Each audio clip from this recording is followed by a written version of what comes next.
Alrighty. This will be the 3 levels of insanity that I have recently formulated into an easy way of understanding, for most people at least. The 3 levels of insanity. Most people already understand the ideas I'm about to explain, even if they have never consciously put them into words. Somewhere beneath our routines, distractions, fears, and desires, we recognize when we are betraying our better judgment. We recognize when comfort has replaced curiosity, when pleasure has replaced discipline, and when certainty has replaced honest thought. But the world is extraordinary, extraordinarily effective at keeping us distracted.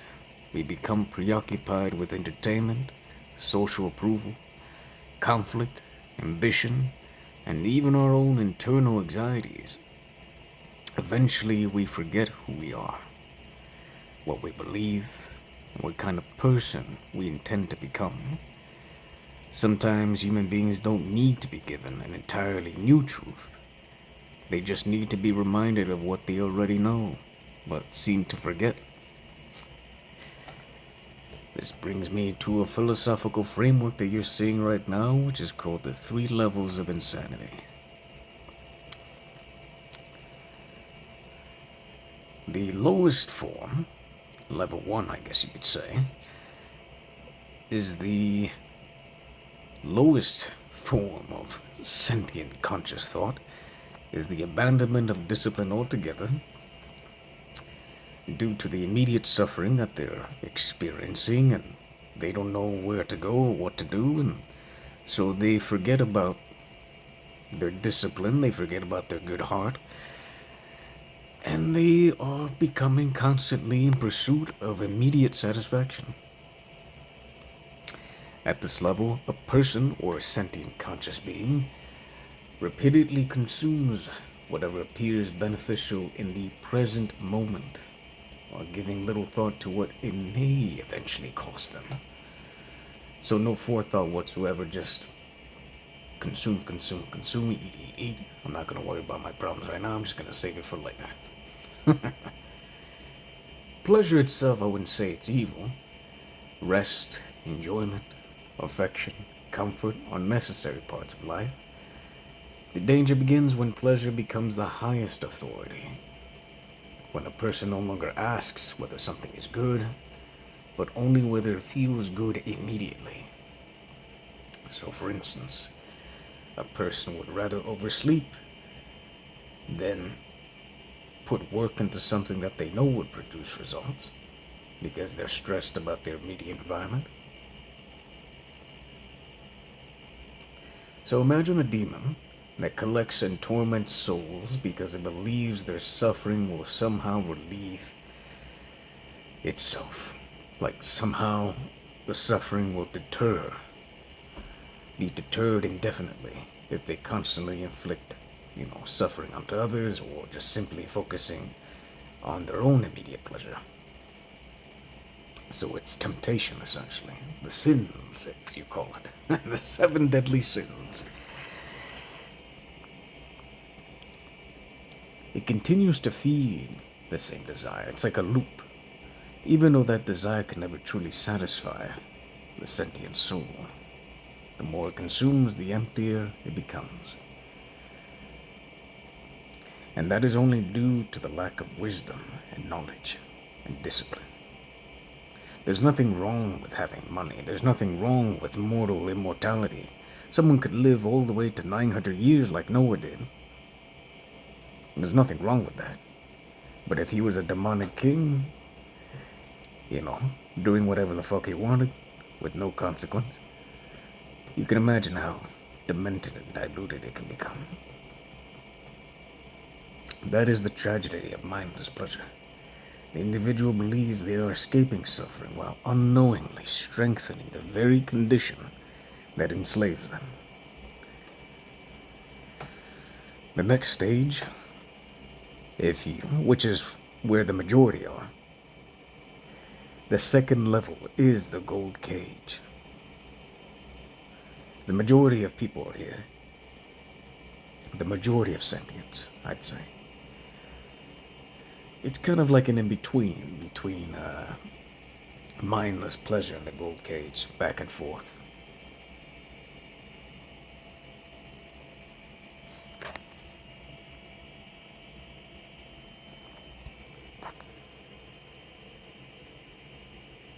This occurs when someone becomes satisfied with their immediate level of understanding and begins fearing anything that could challenge it. New information creates confusion. Different perspectives create discomfort. Serious questions threaten the stability of the world they have constructed from their immediate understanding. So instead of examining their beliefs, they defend the cage that they put themselves in, or that they have been placed by others. They may ridicule, shame, ostracize, or intimidate those who think differently. They may even attempt to pull others into that same cage because the presence of another prisoner makes captivity feel more reasonable. The gold cage is dangerous precisely because it feels safe. It's the same thing with drug addiction, or adhering to the idea of family or romance, believing that it would alleviate all of your sufferings and your confusion. But that's not to say that love and family are useless things. They are very imperative so that one does not become demented enough to become a demonic individual seeking mindless pleasure constantly.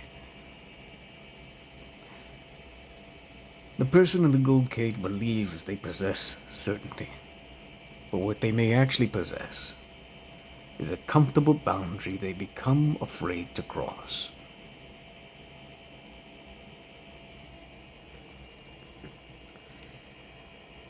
And I'd just like to mention here briefly that this is all abbreviated. This is all a very quick discussion or explanation to what these things are. Each level of this can have its own book. Each level. Hell, it could practically have its own religion, and it does. Mindless pleasure being Satanism and Luciferianism. The gold cage being every religion around the world, essentially, and every human being.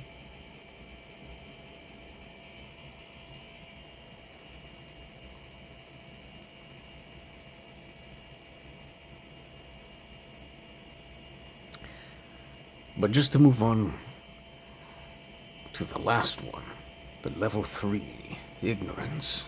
The highest level is ignorance. Because when you get past all of the mindless pleasure, you get past the gold cage, this is where the hippies are, right? This is where the spiritual people are.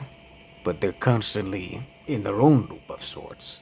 This is where it's in the in-between of the gold cage and ignorance. They teeter on both of these things.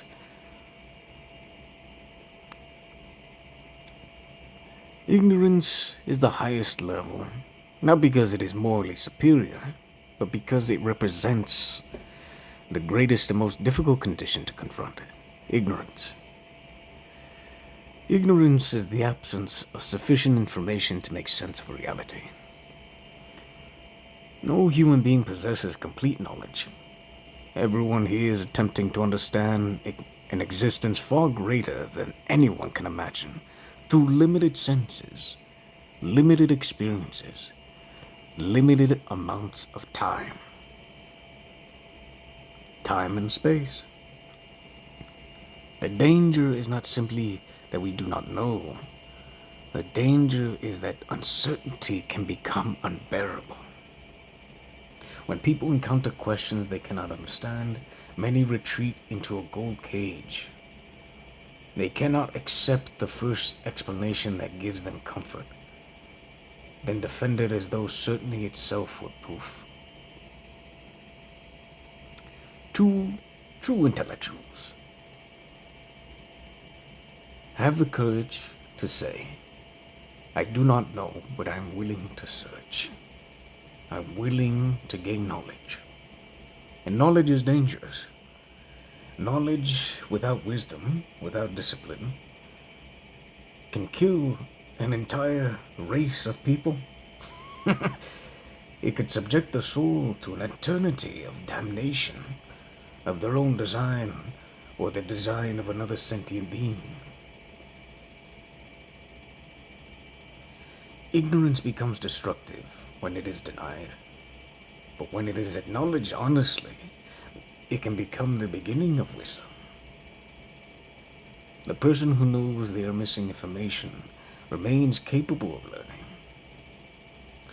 The person who believes they already understand everything has closed the door. But here's the paradox with that. If you constantly question yourself, if you constantly question what you know to be true, then you will remain ignorant forever. But you must remain open, but yet guarded.